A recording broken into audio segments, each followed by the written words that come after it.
Saudara-saudariku yang terkasih, salam jumpa kembali dalam renungan harian Katolik pada hari ini. Dan saya mengajak Anda untuk membaca Injil Lukas pasal 7 ayat 19 sampai 23, di mana di sana dikatakan Yohanes Pembaptis berada dalam penjara dan kemudian memanggil dua orang muridnya dan menyuruh mereka untuk bertanya kepada Yesus. Pertanyaan yang sangat penting. Tuankah yang ditunggu kedatangannya atau haruskah kami menantikan orang lain? Anda tahu Yohanes Pembaptis sangat sadar bahwa dia dalam situasi yang sangat tidak menentu dan kematiannya mendekat. Dia dipenjarakan karena kasus telah menegur Herodes, dan Herodias tentunya sangat tersinggung. Dan kematian atau hukuman mati adalah hal yang paling mungkin dialami olehnya. Padahal Yohanes Pembaptis juga sadar bahwa dia memiliki peran untuk mempersiapkan jalan bagi kedatangan Sang Mesias, dan kesadaran itu ditunjukkan dengan mengundang orang kepada pertobatan dan membaptis mereka.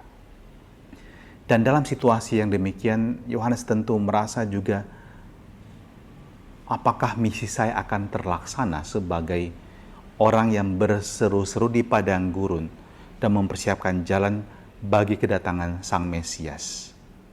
Bagaimana kalau dia mati sebelum misinya terpenuhi? Dan kemudian Yohanes mendapatkan jawaban dari Yesus untuk memastikan bahwa dialah Sang Mesias tersebut. Dan dia tidak perlu menunggu lagi. Semua telah terpenuhi dalam diri Yesus, sebab Yesuslah yang kemudian memenuhi janji ini. Orang buta melihat, orang lumpuh berjalan, orang kusta menjadi tahir, orang tuli mendengar, orang mati dibangkitkan, dan kepada orang miskin diberitakan kabar baik. Saudara-saudariku, pesannya bagi kita adalah seringkali juga kita mengalami dalam hidup kita masa terang dan masa kegelapan. Terang ketika semuanya berjalan dengan baik dan lancar, hidup Anda terberkati, Anda merasakan kebahagiaan, pekerjaan Anda berjalan baik, berhasil, keluarga Anda baik-baik saja. Dan juga ada masa di mana Anda mengalami yang disebut sebagai malam kegelapan bagi jiwa, saat banyak hal Anda pertanyakan, banyak ketidakpastian Anda hadapi, problem dan kesulitan Anda jalani, dan Anda bertanya mungkin bagaimana dengan masa depan. Tetapi Injil hari ini mengajarkan kepada kita supaya dalam masa kegelapan sekalipun, dalam ketidakpastian, kita tahu Dia akan datang dan memberikan pertolongan. Yang dibutuhkan dari kita adalah datang kepadanya dan berdoa, mohon belas kasih dan kemurahannya. Dan kita tahu janji Allah itu pasti akan terpenuhi. Itu merupakan janji Tuhan, dan itu merupakan sebuah kepastian. Allah tidak mungkin ingkar akan janjinya. Saudaraku, apa pergumulanmu saat ini? Seperti Yohanes Pembaptis, Anda mungkin bertanya dalam keraguan, tapi Tuhan menjawab dalam kepastian. Maka yakinkan dirimu, dalam situasi yang sulit Allah tidak meninggalkan dirimu.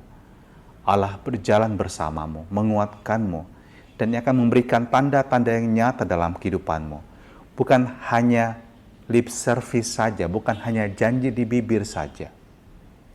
Dia akan menyatakan tanda-tanda itu bagimu, seperti dahulu. Dia menyatakan tanda itu dalam diri orang-orang yang buta tapi melihat, lumpuh dan berjalan, kusta menjadi tahir, orang tuli mendengar, orang mati pun dibangkitkan. Mungkin Anda menjadi orang yang buta saat ini, hati Anda, pikiran Anda, juga telinga Anda menjadi tuli, telinga hati Anda. Mungkin Anda juga menjadi lumpuh karena Anda tidak dapat melakukan sesuatu yang berarti saat ini. Anda tidak sanggup untuk keluar dari persoalan hidup Anda. Anda mengalami kematian secara rohani. Tahukah Anda, Tuhan saat ini menjamah Anda dan ingin membuat Anda mengalami penyelamatannya. Yakinlah itu dan sambutlah berkat Allah yang Maha Kuasa untuk diri Anda, untuk memberikan kekuatan Anda dalam pergumulan saat ini, dalam nama Bapa dan Putra dan Roh Kudus. Amin.